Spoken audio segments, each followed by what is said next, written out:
Okay, here's our next project. It's a wormy chestnut small side table, and the client has given me the chestnut from their grandparents' house siding with which to build it.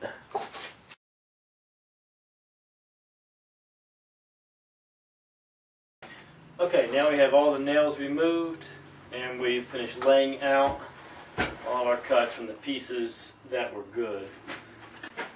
Okay, here we have most of our pieces. They've been surfaced on two sides in the joiner. We're going to take them to the planer, clean up the third side, table saw for the last, and you can see the weathered face on here from being exposed to the sun and the rain for 100 years.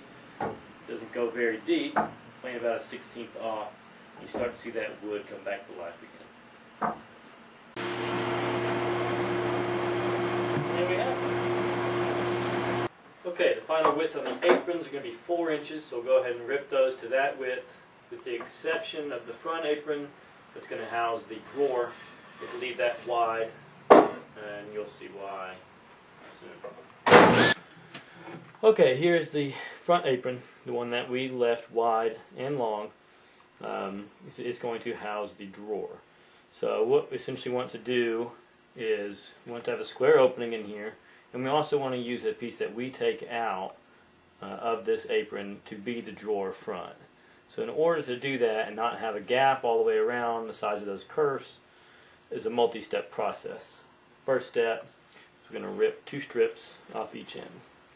Okay, so now we have our apron cut into 3 sections. And what we're going to do now is cross-cut the middle section. Flip back up, we're going to bump these in a little bit. So it's important to use quarter sawn wood for this.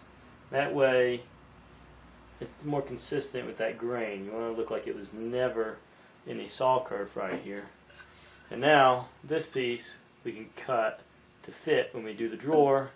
We'll also, before we glue it up, rip a small amount off of this block and this block to bring this down to give us even more room to lose on top and bottom of that drawer face. Okay, here we are with our apron. It's about ready to go back together. The thing I did is I cut some floating tenons that will connect all these pieces together.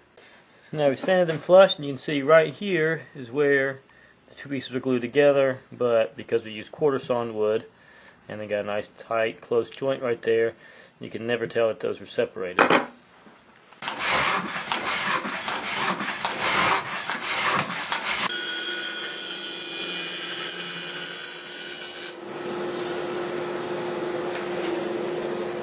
Now you start to see the curve in that leg.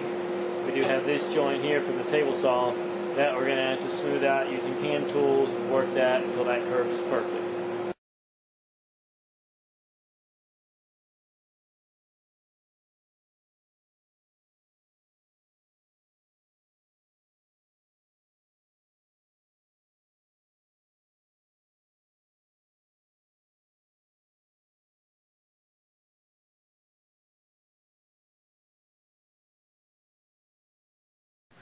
Now it's time to do our drawer.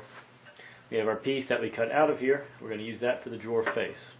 This is a friction fit drawer, so it has to fit perfectly in that opening. We only want about a 1/16 or less of a gap all the way around.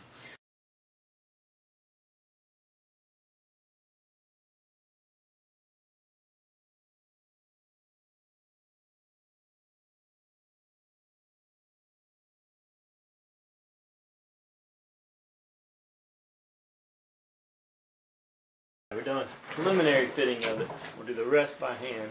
So it just roughly fits in there, and you can see how this piece lines back up with the surrounding wood.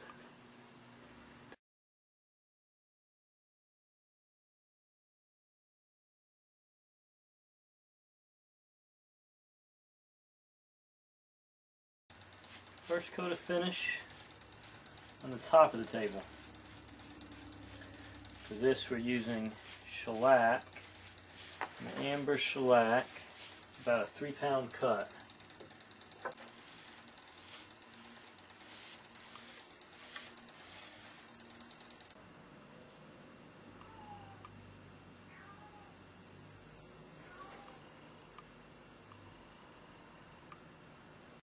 Okay, we put our last coat of finish on and we fastened the top and the bottom to the table, so it is now complete. And I read in today's paper that on this date in 1512, Michelangelo finished painting the Sistine Chapel.